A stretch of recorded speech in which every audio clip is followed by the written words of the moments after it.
Parents of teenagers. Parents of teenagers come to me I have my son, he just doesn't listen to me anymore. Can you talk to him? Like I have some prescription drug that I carry with me that, or you know what it is? The son comes over, I'm going to be like,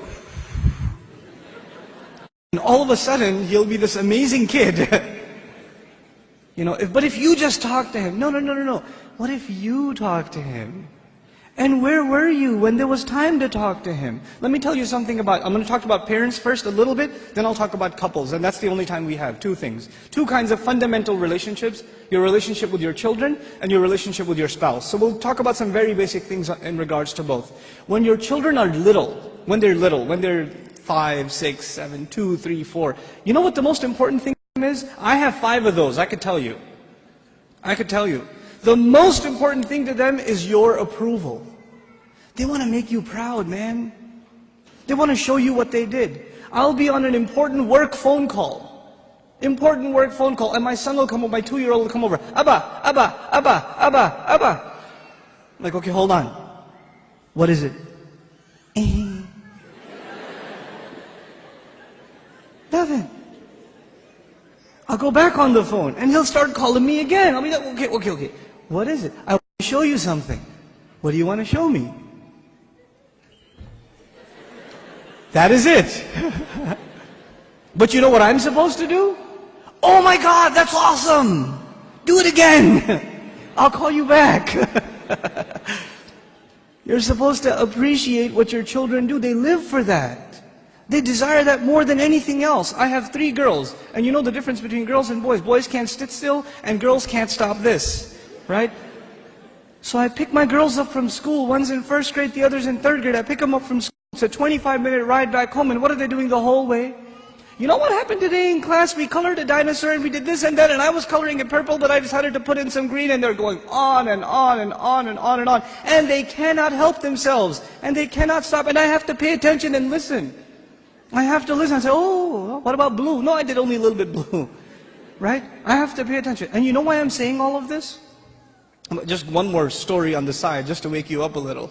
I share this story all the time. My oldest daughter, my eldest, Hosna, when she was younger, she was really into finger painting.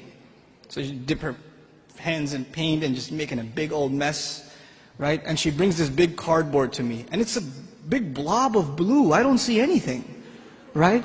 And she says, Abba, look what I made. And I'm sitting there going, that's awesome, a mountain. And she says, no, it's Mama. And I was like, oh, don't tell Mama. But the point I'm trying to make is they live for your approval. Live for it. But those of you that have children that are teenagers, do they get in the car when you pick them up from school and they can't stop telling you about what happened? Does that happen? Like, you know what happened in school today? My teacher said this and that and the other, and I got an A on my paper. Nope. They're quiet. And you're trying to know, how was your day? It was okay. So what'd you do? Something. Where are you going today? Somewhere. They don't talk. Getting them to talk is like an interrogation at a police station.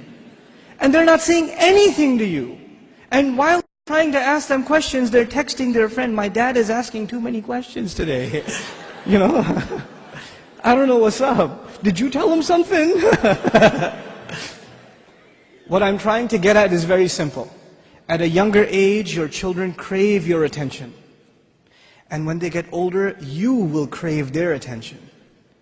But if you don't give them attention when they're tiny, when they come to you with their toys and you say, go in your room, I'm watching the news. The game is on, could you take him please? Come on, I had a long day at work, I don't want to deal with this right now.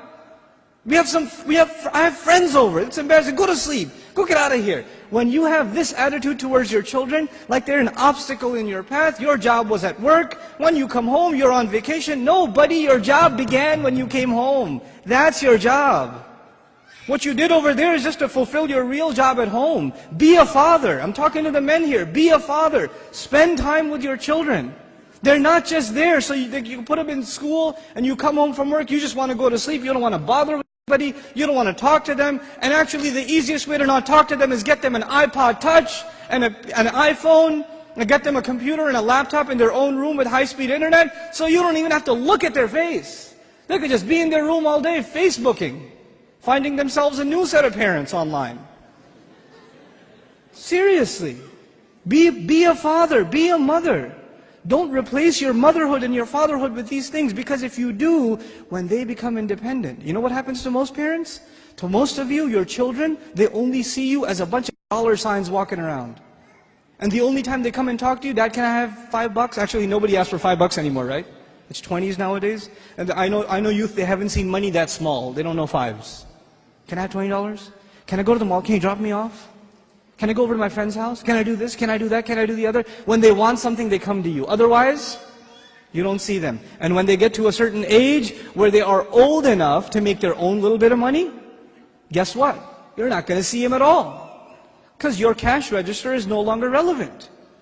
That's no longer relevant. If this is the relationship you are setting yourself up for, you're headed for destruction. We got to change this now. And the way to change it, and it's going to be hard for a lot of you to implement this, but we have to be friends with our children. We have to be their best friends. They should enjoy hanging out with us the most, the parents.